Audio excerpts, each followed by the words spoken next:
Ziggy, after the game, you said on our show, and I'm going to give you a chance to walk back on this. I don't know if you heard this, Andy, but Ziggy basically said he's completely out on JJ McCarthy. The Vikings will never go anywhere with him as the quarterback. So that's not quite what I said. Okay, what I'm sorry. What did he say? I am not familiar with any time in NFL history where a quarterback in this good situation has had this bad of a start and has turned it around and become a really productive quarterback.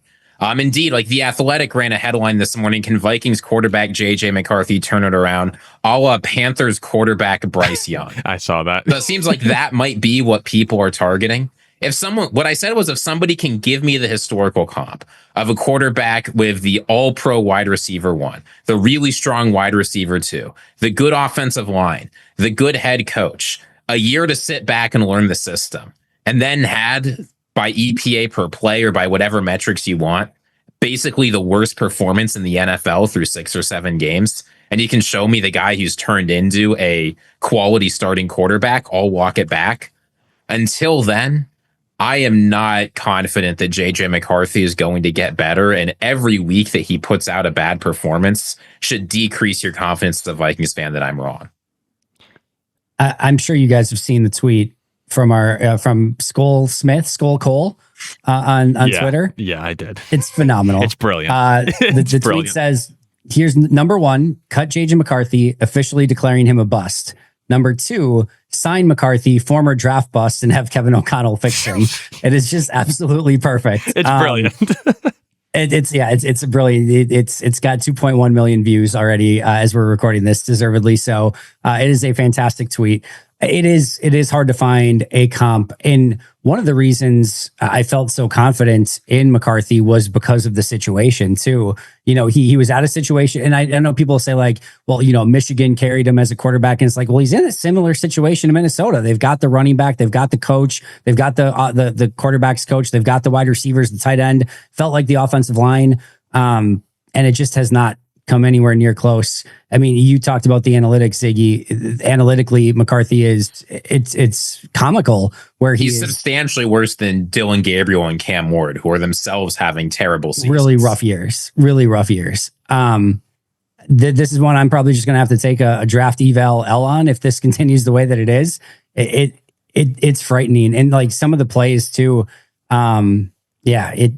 It doesn't look good at the moment. I'll put it that way. I will say, we know quarterbacks, especially right now, like they take time to develop. He's one of the youngest, but man, the learning curve looks extremely, extremely steep for him right now. And I'll admit, the thing that worries me about JJ McCarthy is all this time, and Paul and I have talked about this, we were sold on maybe the physical stuff's not there, maybe the experience isn't there, but the mental side is 100% there, and he's ready to go on that front. And while it's obviously hard to separate those, it just doesn't feel like any part of the game is going well. The throw velocity is not there, but he's also off target. The mechanics don't seem to be going great, but he's also failing to get his reads and getting overwhelmed.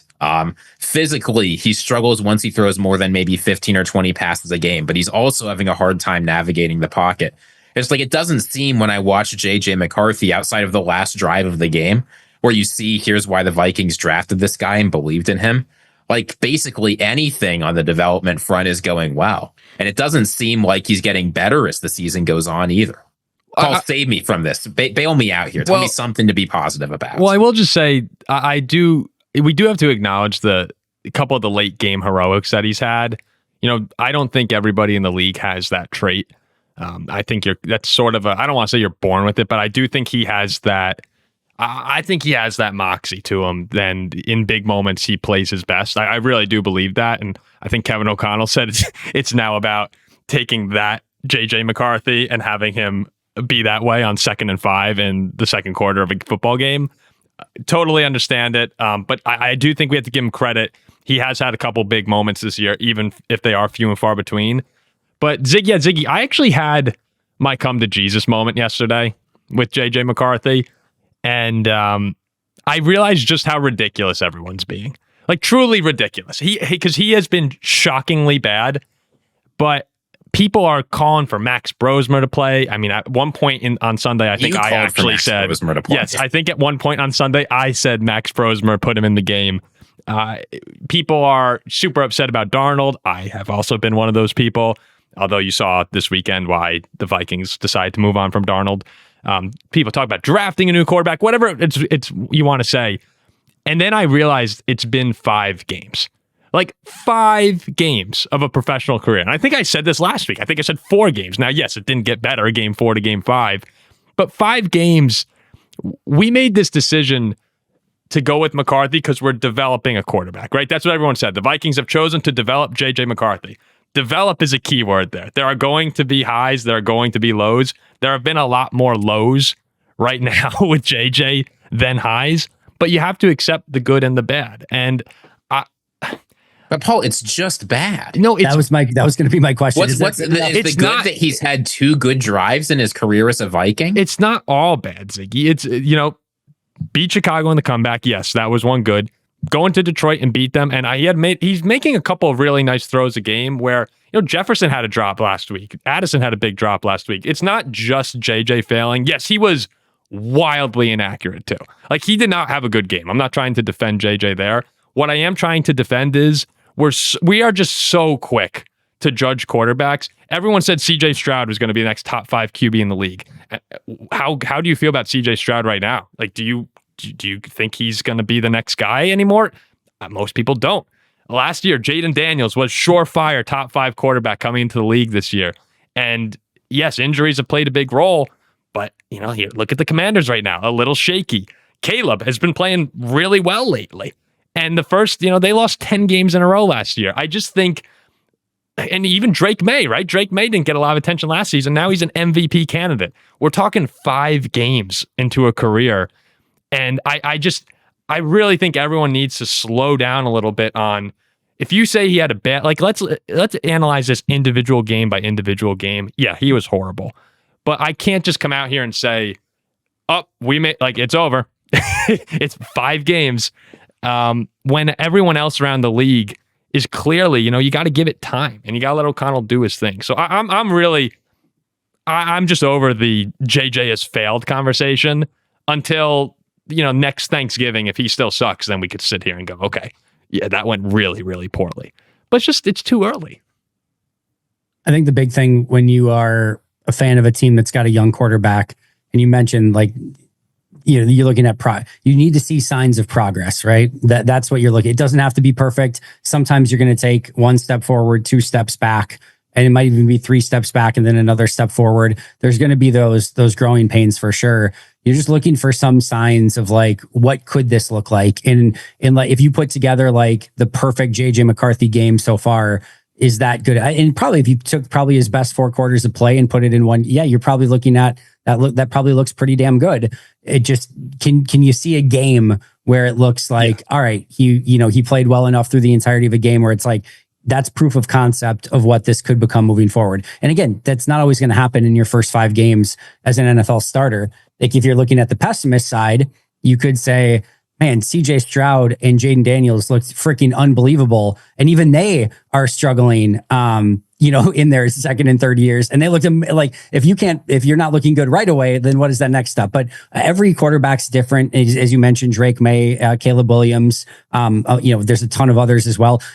Jordan Love, I promise, would have looked as bad, if not worse, in his first, year and a half as a starter. Go to that Chiefs game the first time he started.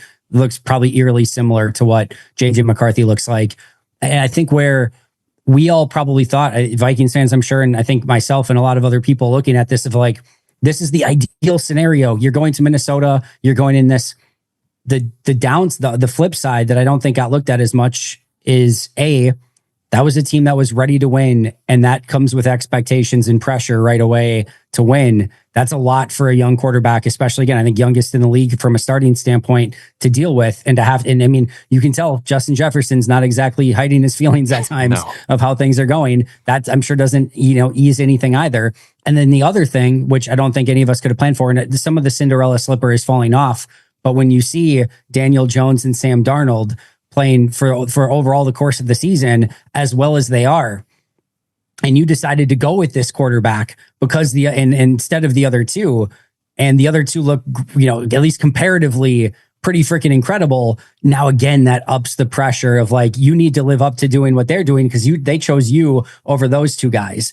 So on paper, again, it looked like this is what a perfect scenario. But man, expectations are a pain in the ass sometimes too. But wouldn't you like to see something against one of the worst secondaries in the league? I mean, Yes. Joe Flacco hadn't thrown that many yards as he did against the Bears. I mean, it was the most in his career by nearly 100. He hadn't come close since 2011. It had been 14 years of Joe Flacco playing worse than that, and then he got to play the Bears, and it went better. Jackson Dart had an outstanding game. Tyler Huntley had one of the best games of his career against the Bears. The secondary is injured. The defensive line is not getting pressure. And then you see JJ McCarthy, not 400 yards, not 300 yards, not 200 yards, not 175 yards, 150, a touchdown and 2 interceptions. I know I'm being very negative, but just show me the comp, Paul. No, I can't show you the comp. And there isn't one. There were, you just watch the first drive and he has 2 horrendous misses to Addison and Jefferson. And there's multiple, he's thrown 8 interceptions in 5 games. You can't win in the NFL when you're losing the turnover battle like that. But one last thing I'll say about JJ and Andy, you brought it up talking about the win now for the Vikings. And a lot of people get caught up on this decision saying the window's now. Like this is the window that the Vikings were supposed to have. I actually disagree with them. I do agree that, if you had Darnold playing the way he has this season so far, outside of the Rams game, yeah, we're probably like 8-2, honestly, or 7-3, up there competing for the 1 seed.